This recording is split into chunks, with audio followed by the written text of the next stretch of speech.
Racist cop harasses black doctor on a flight, mocking her credentials and questioning her abilities in front of nearby passengers. The tension built as the off-duty officer leaned across the aisle, his voice dripping with condescension. "You're telling me you're a doctor?" he asked, his tone making it clear he didn't believe her. "You don't exactly look like one." The doctor closed the medical journal in her lap, her calm demeanor a stark contrast to the officer's smirk. "Yes, I'm a doctor," she said firmly, but without raising her voice. The cop chuckled loudly, making sure others heard. "What kind of doctor? Some honorary title? Or did you actually earn it?" Nearby passengers exchanged uneasy glances, their discomfort growing. The woman's steady response only seemed to irritate the officer further. "Emergency physician," she said plainly. "And yes, I earned it." The officer leaned back, shaking his head with a mocking laugh. "Right. Guess we're just handing out degrees to meet quotas now. Standards aren't what they used to be." The comments hung in the air, drawing quiet gasps and murmurs from those seated nearby. The doctor, her grip tightening on her journal, said nothing more. The flight attendant standing nearby looked uncertain about stepping in as the atmosphere in the cabin grew heavier. Suddenly, the plane jolted violently, throwing passengers forward as turbulence rattled the cabin. Overhead bins shook, and startled gasps filled the air. The officer, moments ago brimming with arrogance, clutched his chest and began breathing heavily. His face turned ashen, and he collapsed forward into the aisle, leaving the passengers around him stunned. Without hesitation, the doctor stood, her voice calm and commanding. "I'm a doctor," she called out. "Let me help." The doctor knelt beside the collapsed man, her calm, commanding voice cutting through the panic in the cabin. As passengers scrambled to make space, her hands moved swiftly, checking his pulse and airways. It was a moment of crisis, but for her, this was the environment she knew best. This was what she was trained for, saving lives, even the life of someone who had moments earlier questioned her very worth. The doctor, a highly skilled and compassionate emergency physician, had built her career on handling life and death situations with grace under pressure. She had worked in busy trauma centers where every second counted, saving lives through sheer expertise and unwavering focus. Her journey to becoming a doctor had not been easy. She had overcome countless hurdles, from systemic racism to the skepticism of colleagues who underestimated her abilities. Despite it all, she remained deeply committed to her work, driven by a profound sense of duty to help others. On this flight, she had hoped for a brief respite, a chance to rest her mind from the demands of her profession. But even here, prejudice found its way to her. Across the aisle sat an off-duty police officer, his posture exuding arrogance and authority. From the moment he noticed her flipping through a medical journal, his dismissive glances quickly turned into disparaging remarks. "You're a doctor?" he had asked, his tone sharp and disbelieving. "That's not something you see every day," she had responded with calm confidence. "Yes, I'm a doctor." But her measured tone didn't stop him from pressing further. "What kind of doctor are we talking about? Something legit or just one of those made-up degrees?" he said, his smirk widening. Passengers around them began to notice the exchange, their glances shifting between the two. Some whispered quietly, while others looked away, uncomfortable with the unfolding tension. The doctor remained poised, refusing to rise to the bait. "I'm an emergency physician," she replied, keeping her voice even. The officer leaned back in his seat, shaking his head mockingly. "Emergency physician? Sure you are. Guess they're giving degrees out to just about anyone these days. Gotta fill the diversity quotas somehow." Her grip on her journal tightened, but she maintained her composure. She was no stranger to these kinds of comments. The implicit bias, the need to prove herself over and over again. It was an all too familiar struggle. What stood out wasn't the words themselves, but the public nature of this interaction. On this plane, with an audience of passengers from all walks of life, she was being reduced to a stereotype by someone who had no idea of her story. The plane itself was a microcosm of society. It was filled with people from different backgrounds, each traveling for their own reasons. There were families on vacation, business people preparing for meetings, and individuals quietly lost in their own thoughts. The hum of conversations and the steady drone of the engines filled the air. But the tension between the doctor and the officer created a different kind of noise, an unspoken reminder of the prejudices that persist even in seemingly mundane spaces. As the officer's comments grew louder, a flight attendant hovered nearby, her expression uncertain. Should she intervene? Or would it only escalate the situation? The doctor noticed her hesitation and gave her a small nod, silently signaling that she was fine. The officer, emboldened by the lack of pushback, continued his taunts. "Must be nice," he said with a smirk. "Bet you've never had to work a day in your life. Just got handed everything, didn't you?" The doctor's calm exterior masked a growing frustration, but she refused to let it show. This wasn't the first time someone had underestimated her, and it wouldn't be the last. Instead, she met his gaze and replied firmly, "I earned every bit of it." The flight attendant stepped forward as if to defuse the situation, but before she could say a word, the plane jolted violently. Turbulence shook the cabin, sending a collective gasp through the passengers. Overhead, bins rattled, and a few belongings fell into the aisle. Amid the chaos, the officer's smirk vanished. His hand flew to his chest as his face turned pale.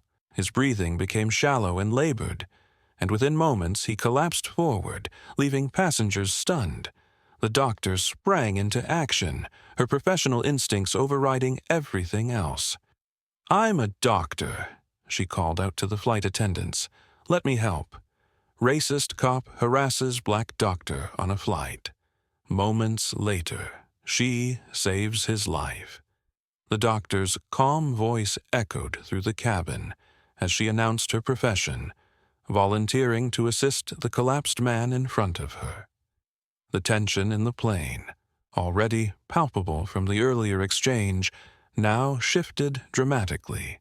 The same officer who had spent the past hour questioning her worthiness as a doctor now lay unconscious in the aisle, his condition demanding urgent medical attention.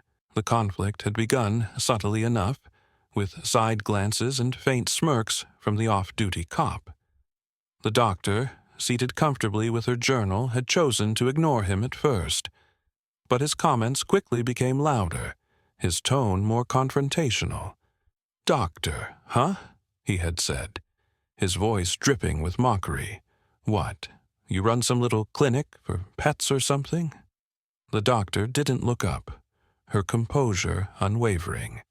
"Emergency physician," she replied firmly, focusing on her reading. But her unwillingness to engage seemed to irritate him further. "Emergency physician," he repeated, leaning across the aisle to ensure others heard. "Sure, you didn't just buy that degree online. Or is this some kind of affirmative action success story?"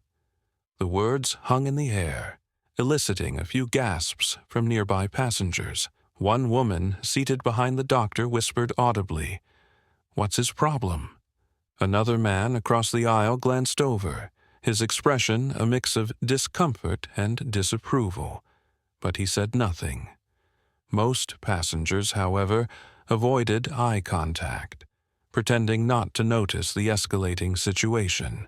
The doctor felt her grip on the journal tighten, but she forced herself to remain calm. She had faced this before, in medical school, in hospitals, and even among patients who doubted her competence simply because of the color of her skin. She knew engaging would only fuel his arrogance. Instead, She chose her words carefully, lifting her eyes to meet his with a quiet authority. "I earned my degree the same way anyone else would," she said, "through hard work." Her steady tone didn't deter him. "Yeah, sure," he muttered, turning to the man seated next to him. "Bet she's had it easy her whole life. That's how it works now, right? They lower the bar so everyone gets a chance." He laughed, nudging the man beside him, who offered an awkward chuckle. The flight attendant, hovering nearby, looked torn about whether to intervene. The tension between the two passengers was creating a ripple effect through the cabin, drawing subtle but unmistakable attention. Yet the doctor stayed composed, refusing to give him the reaction he seemed to be fishing for. Inside, though, she reflected on the familiar sting of moments like this. No matter how much she achieved, no matter how many lives she saved, there would always be people who saw her as less. The plane hit a pocket of turbulence, jolting sharply and sending a collective gasp through the cabin. Overhead, bins rattled, and a few carry-on items tumbled out, thudding softly on the floor. Passengers gripped their armrests, some closing their eyes, while others whispered reassurances to one another. The doctor remained calm, as did the officer at first, but the smirk he wore moments ago quickly faded. His face drained of color, and he began breathing heavily. "What the—" he muttered, clutching his chest. His voice was strained, his arrogance replaced by panic, as his breathing grew shallow. Passengers around him turned toward the commotion, their concern building. "Are you okay?" someone asked, hesitantly, but the officer didn't respond. His body slumped forward and he collapsed into the aisle. For a brief moment, there was stunned silence. Then came a chorus of gasps, followed by frantic whispers. The flight attendants rushed toward him, their expressions panicked as they called for assistance. The doctor stood immediately, her earlier restraint replaced by the calm authority she carried in her profession. "I'm a doctor," she announced firmly, stepping into the aisle. "Let me help." The flight attendants hesitated for a split second, then nodded, stepping aside to let her through. Passengers shifted uncomfortably, the earlier tension giving way to astonishment. The same woman who had been mocked and doubted was now their only hope to save him. The cabin was filled with anxious whispers and the sound of shuffling feet as passengers made room for the doctor. She knelt beside the collapsed man, her movements calm and deliberate. The officer's face was pale, his chest heaving with labored breaths. His pulse was faint but erratic. "What happened?" she asked the flight attendant, her voice steady despite the chaos around her. "Did he complain of symptoms before?" The flight attendant shook her head.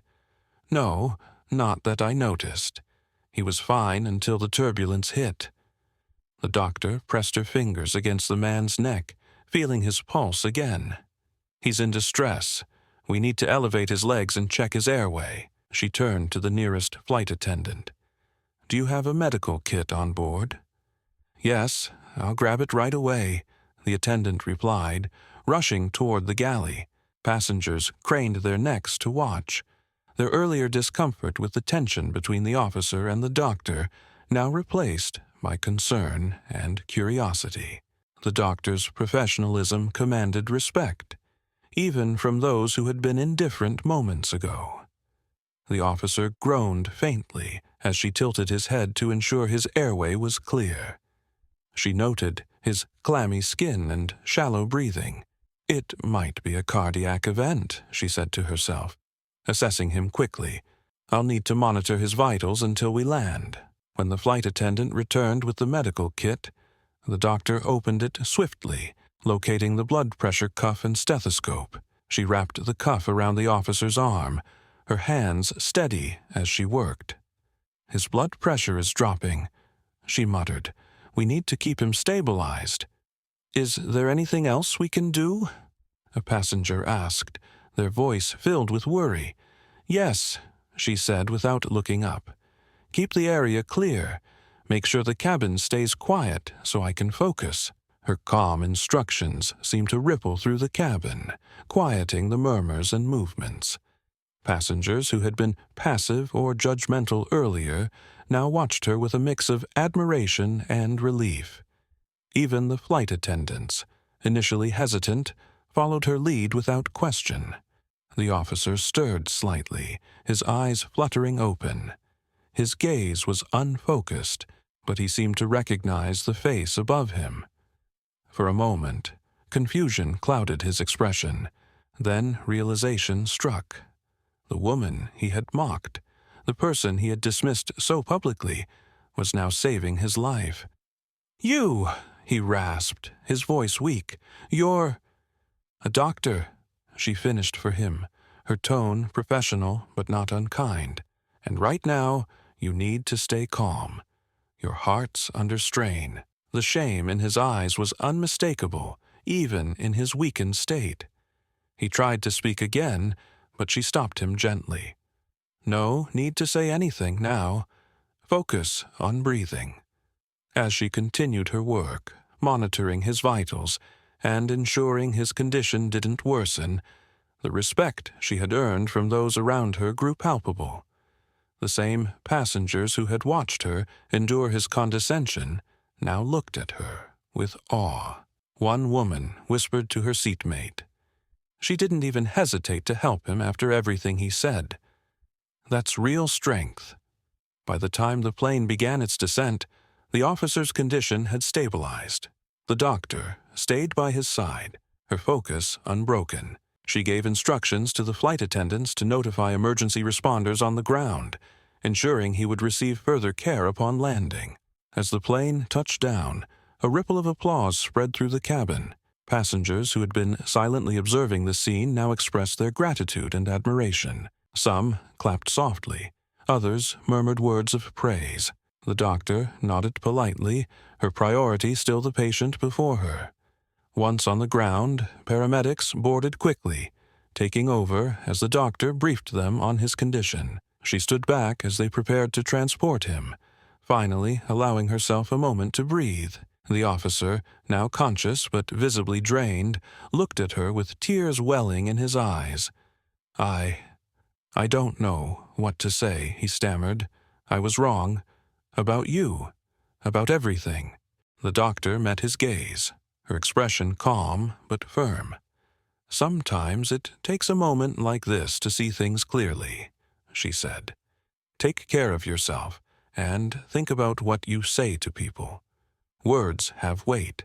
As the paramedics wheeled him away, the officer nodded, his gratitude evident even as he struggled to speak. Back in the terminal, passengers stopped to thank the doctor personally. Some apologized for not speaking up earlier, while others praised her for her restraint and professionalism. She accepted their words with humility, her mind already moving forward. For her, this moment was part of a larger journey, one that didn't end here. The airport terminal was quiet as the doctor sat in a corner, sipping water and processing the events of the flight. Her composure never wavered, even as passengers trickled by, some nodding in admiration or murmuring their thanks. She had been trained to handle emergencies, but moments like these often left a lingering weight, not from the medical work, but from the prejudice that often preceded it. Nearby, the off-duty cop who had harassed her sat in a wheelchair, waiting for an ambulance to take him to the hospital. He was pale but stable, the life-saving intervention still fresh in his mind.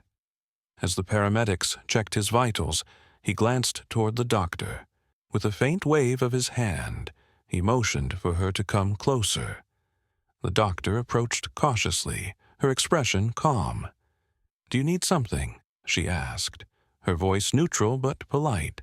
The cop looked down for a moment, clearly struggling with his words. I just wanted to say thank you," he said finally. His voice was hoarse, his earlier arrogance replaced with something quieter, guilt, perhaps, or humility. "You didn't have to help me, not after the way I treated you." The doctor tilted her head slightly, studying him. "I did what I was trained to do," she said simply. "It's my job." "No," the cop replied, shaking his head slowly. "It's more than that. You could have walked away. I wouldn't have blamed you if you had. But you didn't." He paused, his eyes darting to the floor. "I'm sorry for what I said. For how I acted. I was wrong." The sincerity in his voice caught her off guard. She folded her arms gently, considering his words before replying. "It takes courage to admit that," she said. "But it's not just about me. The things you said, they reflect something much bigger. This wasn't the first time I've heard comments like yours, and unfortunately, it won't be the last." The cop nodded, his expression pained. "I know. I grew up hearing those kinds of things, believing them. I never questioned it. But today—" He gestured toward his chest, where her hands had worked to save his life. "You didn't just save me. You proved me wrong in a way I'll never forget." The doctor softened slightly, leaning against the nearby wall. "Emergency medicine isn't just my career," she said after a moment. "It's my purpose. I chose this field because I've seen how fragile life is. I've seen people at their worst, scared, hurting, desperate, and I've learned that compassion can make all the difference." She hesitated, then continued. "But it hasn't been easy. Every step of the way, I've had to prove myself. In med school, in hospitals, even with patients who doubt me the moment I walk into the room. And people like you, they make me work twice as hard to be taken seriously." Her words hung in the air, a quiet but powerful indictment. The cop didn't flinch, his gaze steady but somber. "I'm sorry," he said again. "You're right. I've spent my life making assumptions about people, judging them before I even know them. And now I'm sitting here alive because of someone I didn't even think deserved respect." Nearby, passengers who had overheard the conversation began murmuring among themselves. A young woman stepped forward hesitantly. "I just wanted to say how amazing you were on the flight," she said to the doctor. "I saw how he treated you before, and the way you handled it was incredible." Others chimed in, some apologizing for staying silent during the earlier exchange, while others praised her professionalism. The cop glanced at the growing group, his discomfort clear. But he didn't interrupt. Instead, he listened as the doctor addressed them. "I appreciate your support," she said gently. "But this isn't just about me. It's about challenging the biases we carry, the assumptions we make about others. We've all been guilty of it at some point. But moments like this, they're opportunities to do better." The crowd nodded, the weight of her words sinking in. Even the cop, humbled and reflective, seemed to absorb the lesson. "I won't forget this," he said quietly. "Not just what you did, but what it means." As the paramedics wheeled him away, the doctor stood silently, watching them disappear through the terminal doors. Her thoughts lingered on his words and the ripple effect of what had happened. She hadn't set out to teach a lesson or make a statement. She had simply done her job. But in doing so, she had opened the door for reflection, change, and maybe even growth. The doctor watched silently as the paramedics wheeled the officer away, his earlier words of gratitude still echoing in her mind. For someone so brash and dismissive only hours earlier, his apology had been genuine. A rare moment of humility born out of life's unexpected twists. She felt a mixture of emotions, not triumph, but relief that her actions had shifted something in him. As she returned to the terminal, a small group of passengers approached her hesitantly. One woman, the same who had whispered her disapproval during the flight, spoke first. "I just wanted to say how inspiring you were. The way you handled him before and after everything. It was amazing." Another man, who had stayed quiet during the confrontation, added, I regret not stepping in when he was saying those things to you. It's easy to look away, but watching you rise above it all, you've given me a lot to think about." The doctor nodded politely, her exhaustion tempered by a quiet gratitude for their words. "Thank you," she said. "But it's not just about this one moment. Prejudice isn't always loud or obvious. It can be quiet, even well-meaning at times. The challenge is recognizing it in ourselves and doing the work to overcome it."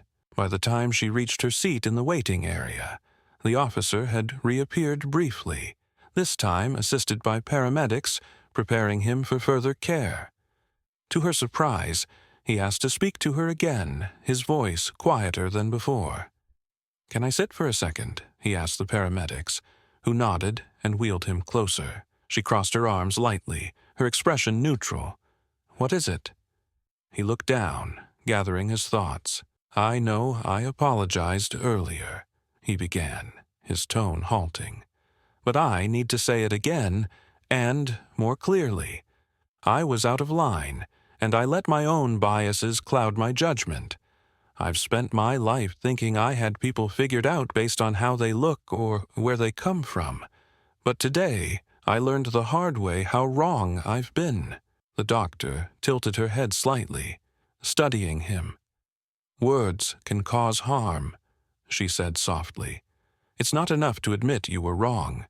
You need to carry this lesson forward, because someone else might not be as calm as I was."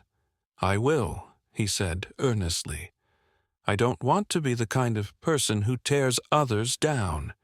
You showed me something today, not just by saving my life, but by showing grace when I didn't deserve it." She paused for a moment, then extended her hand. "Apology accepted," she said, her voice firm but kind. "But make sure this isn't just a moment of guilt. Do something with it." He nodded, his expression a mixture of shame and gratitude. "I will," he said again, his voice quieter now. As the paramedics wheeled him away, the doctor sat back, her thoughts turning to the events of the day. It wasn't the first time she'd encountered prejudice, and it wouldn't be the last. But something about this moment felt different. The ripple effect of the experience, the humbled officer, the passengers who expressed their admiration, and even the conversations that had begun because of it, reminded her why she had chosen to persevere in a world that often underestimated her. As the plane landed and passengers began to disembark, a flight attendant stopped her on her way out. "I just wanted to say thank you," the attendant said. "Not just for helping him, but for handling everything with so much grace. You've inspired a lot of people today." The doctor smiled faintly. "Thank you. But honestly, I was just doing my job. You were doing so much more than that," the attendant replied, before stepping aside to let her leave. Walking through the airport, the doctor reflected on the deeper themes of what had transpired. This wasn't just about a single incident of bias or one man's change of heart. It was about the larger fight for equality and respect, a fight that was still ongoing. The world didn't change overnight, and progress was often slow, but moments like these reminded her why it was worth continuing to push forward. She adjusted her bag over her shoulder, her steps steady and confident. The road ahead was long, but she had proven time and again that resilience, compassion, and strength could create change, even in the most unexpected places. Later, in a quiet studio, the doctor sat for an interview reflecting on the events that had unfolded during the flight. The lights were warm but focused, and the interviewer leaned forward with genuine curiosity. "After everything that happened, what do you hope people take away from your story?" they asked. The doctor paused thoughtfully before replying, her voice calm but resolute. "I hope it makes people think about the assumptions they carry. Too often, we judge others based on appearances or stereotypes, not on who they truly are. What happened on that flight wasn't just about one person. It was about a mindset that's far too common. She leaned slightly forward, her gaze steady. Empathy is what changes the world, one person at a time. Respecting others, even when they're different from us, is the foundation of any fair society. And when we see prejudice, whether it's in ourselves or others, we have to challenge it. It's not enough to stay silent. The interviewer nodded, clearly moved. And what about the cop? Do you think he'll change? The doctor offered a faint smile. I can't say for sure, but what I can hope is that he takes this experience and grows from it. Change is a choice, and we all have the responsibility to make it. As the interview concluded, the camera followed her as she walked out of the studio. Her posture was upright, her steps steady, a picture of resilience and compassion. Her words lingered, a reminder that the fight against prejudice requires not only courage but also action from everyone.